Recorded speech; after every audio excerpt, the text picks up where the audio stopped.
রমনার বটমূলে চলছে বর্ষবরণের শেষ সময় প্রস্তুতি। দর্শক, এ নিয়ে জানাতে সরাসরি যুক্ত হচ্ছেন সহকর্মী তন্দ্রা তারুণ্য। তন্দ্রা, বটমূলে প্রস্তুতি কেমন চলছে, সবশেষ পরিস্থিতি যদি জানাতেন আমাদেরকে। জ্যোতি, ধন্যবাদ আপনাকে।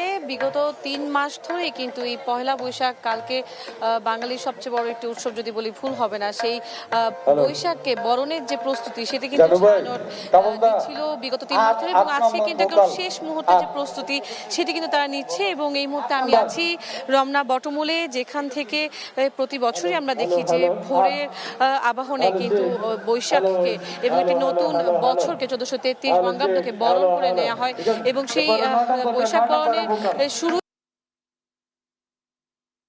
প্রতি বছরই একটি আয়োজন থাকে, এবং গানে গানের মধ্য দিয়ে কিন্তু আমরা নতুন বছরকে আসলে বরণ করে নিই। এই যদি বলি যে গতবারের তুলনায় এবারও কিন্তু ছায়ানটের যে প্রস্তুতি সেটি কিন্তু এবারও রয়েছে, এবং এটি অন্যান্য বারের তুলনায় কিছুটা ভিন্ন।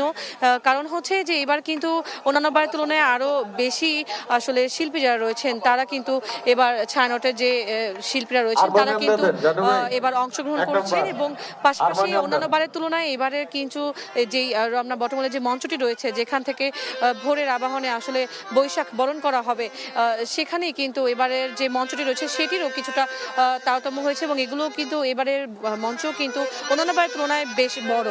এবং বৈশাখ বরণে ঠিক ভোরের সূর্য বা ভোরের আলো ফোটার সঙ্গে সঙ্গে কিন্তু যে ৪টি গান রয়েছে সেই ৪টি গানের মধ্য দিয়ে কিন্তু বৈশাখকে বরণ করা হবে।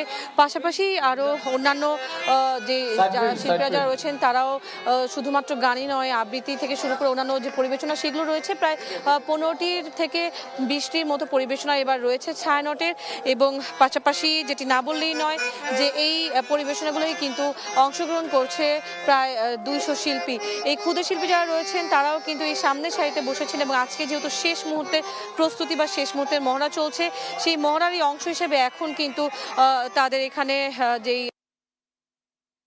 বসে কিন্তু আগামীকাল যেভাবে আসলে বৈশাখ শুরু করা হবে সেটি কিন্তু আসলে করা হচ্ছে। এবং এখানে সেই ক্ষুদে শিল্পী থেকে শুরু করে বড় যারা রয়েছেন তারা এসেছেন, তাদের শিক্ষকরা এসেছেন, এবং ছায়ানটের পক্ষ থেকে এই আয়োজন সেটি কিন্তু আসলে ইতিমধ্যে শুরু হয়েছে, এবং এটি কালকের যে প্রোগ্রামের যে মূল যে প্রোগ্রাম তার প্রস্তুতি হিসেবে কিন্তু আজকে এখানে সেই মহড়াটি চলছে। এবং আশা করা হচ্ছে যে তাদের প্রত্যাশা ছাড়ানো যেটি বলছেন যে আসলে অন্যান্য বারের তুলনায় এবার তারা কিছুটা ভিন্ন মাত্রা যোগ করবেন, এবং সেই অনুযায়ী কিন্তু তাদের এবারের যেই প্রস্তুতি সেটি কিন্তু এখানে তারা নিচ্ছেন। যদি এই ছিল আমার কাছে রমনা বটমূল থেকে সর্বশেষ।